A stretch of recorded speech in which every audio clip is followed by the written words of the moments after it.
Дубоко десничарење.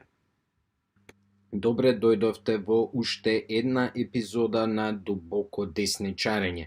Денес би сакал да поразговарам за тоа како килавата десница ги манипулира десно ориентираните, конзервативни, патриотски, националистички гласачи. Сега, тоа иде од прилика вака.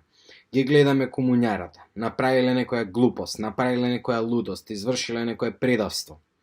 И медиумските полтрони на килавата десница шо прават? Комуњарата видете шо направија! Дигаат джева, дигаат, го држат народот целиот изнервиран, што нормално народот се нервира, се љути, полне со гнев, полне со револт, со право, бидејќи комуњарата навистина се бават со нешто лудачко, навистина се бават со нешто предавничко, нешто криминално, ова, она, вамте, тамте. Сега, што се дешава? Фактички, медиумите и пошироката килава десница го држат народот во состојба на револт. Цело време. Види ги што направија, види ги што направија, види ги што направија. Народот е цело време изреволтиран, народот е цело време бесен. Проблем.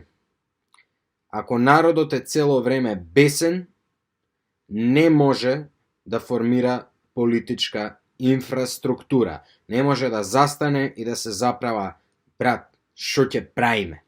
Што ќе правиме со цел поништување на криминалот, со цел фаќање на криминалците, со цел фаќање на предавниците и нивно казнување, со цел исправање на лудилото што е нанесено од страна на комуњарот.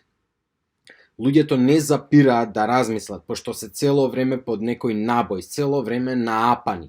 И кога ќе дојде време за избори, медиумот на килавата десница, контролиран медиум, ќе ти рече: епа, за нигде се овие, ама ајде гласај за нив. И ќе дојде килавата десница на власт и ќе се понаша килаво и медиумот пак ќе се нервира. Абе, овие се килави, абе, ништо не работат, абе, исто као со комуњарите, ба, и цело време го држи народот во состојба на бес. Тие што приметуваат што се дешава дека се килави работите ги држат у бес. Други некои луѓе што едноставно сакаат да си живеат живот свој, им викаат: не бе, не, све е добро, така, и го држат народот мирен. А народот не сваќа, и уште побитно активистите не сваќаат дека килавата десница нема капацитет да ја порази левицата, нема капацитет да ги испофаќа лудаците и предавниците и криминалците и да ги стави таму каде што им е местото, значи нема капацитет да делува реакционерно, да иде против така наречениот прогрес. Како што реков у видеото каде што ја критикував килавата десница. Нормално они сега се викаат: бирајте не за да се спречи федерализација, за да се спречи Илирида, а за враќање на името ќе почекаме. Истото беше кога беше: бирајте на нас за да не се смени името, ама општините нема да ги вратиме, знамето нема да го вратиме. Така да фактички зашто ги гласаш ако они цело време играат само дефанзива? И муабетот е медиите кои што се под контрола на килавата десница имаат за цел да спречат градење на автентична и независна децентрализирана инфраструктура на десницата. Зашто?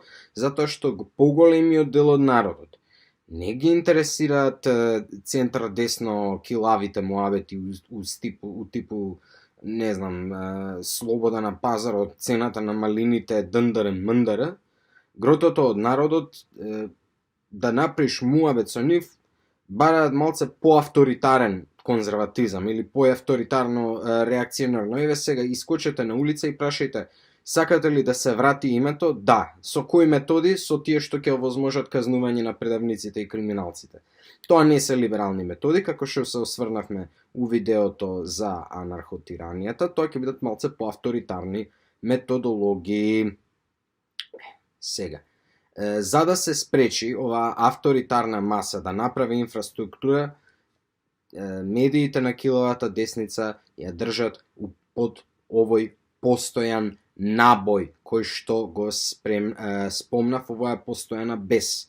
Затоа што, кога човек е бесен, кога е човек под набој, кога е човек изреволтиран, не може да се запре, да почне да размислува, да почне да организира инфраструктура. А инфраструктурата е таа што победува во политиката. Ова го видовме дури и времето на режимот на Груевски.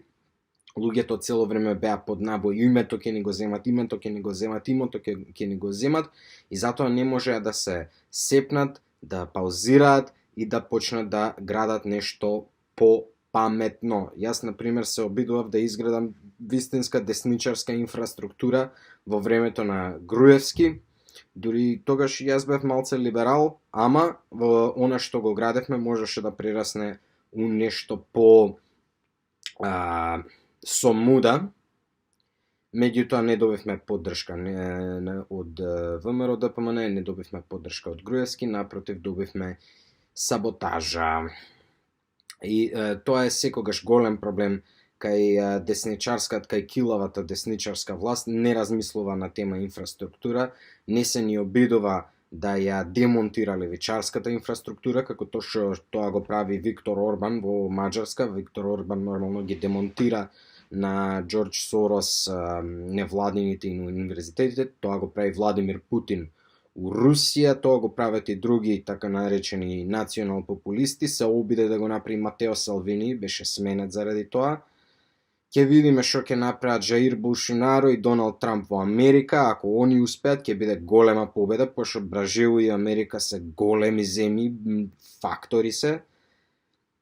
И така, национал популизмот нормално е еден облик на десница со муда, на дубока десница, можда е и најраспространетиот облик на дубока десница денес, има нормално и подубоки, за кој што ќе стане збор во идни видеа. Затоа ќе ве посоветувам. Полека со нервозата, полека со безцелниот револт, да се разбираме, на нашиот народ му е нанесена не една, многу големи неправди, не само името, туку и нормално капитулантската тиранска платформа и понижувачкиот договор со Бугарија, а и пред тоа распродажбата на македонските општини, со кој што се овозможува нормално ојачување на оноа проблематичното 12% малцинство у Западна Македонија, пред тоа оттуѓувањето на македонското име, оттуѓувањето на македонското знаме и македонската химна, подкупувањето на македонската државност во 1944 од страна на службите и се со цел србо-југословенскиот империализам. Све тоа мора да биде вратено во нормала, реституција in integrum, што викаме ние правниците, штетаџиите. Мора да се фатат сторителите доколку се уште живи, доколку е тоа се уште можно, и тие да бидат казнети сразмерно на делото што го сториле. Тоа нема да се постигне без претходно да се изгради инфраструктура преку која што ќе се ефектуира политичката волја на оние кои што сакаат да воведат ред, да ги исправат неправдите, да воспостават македонска државност, да го воздигнат македонскиот народ, да го заштитат од надворешни и внатрешни непријатели, како и да ги казнат неговите непријатели. Ова е основата на политиката според германскиот правник Карл Шмидт. Сршта на политиката е разграничувањето меѓу пријател и непријател, бидејќи целта на политиката е да се казни непријателот, а да се награди пријателот. Мој пријател е сиот македонски народ, мој непријател се сите негови непријатели. Тоа намераваме да го сториме веднаш што добиеме институционална моќ. Не мора да бидам јас, доволно е моите идеи да продрат. Јас не сум до толку амбициозен да се сторувам цар на Македонија, иако ме заебаваат во медиите. Така да, со ладна глава, како викаат сицилијанците, не се нерви, don't get mad, get even, не го знам на сицилијански, не се нервирај, израмни се, освети се. А осветата, како што добро знаеме, се служи ладна. Бидете ми поздравени, се гледаме во наредна некоја епизода на Дубоко десничарење.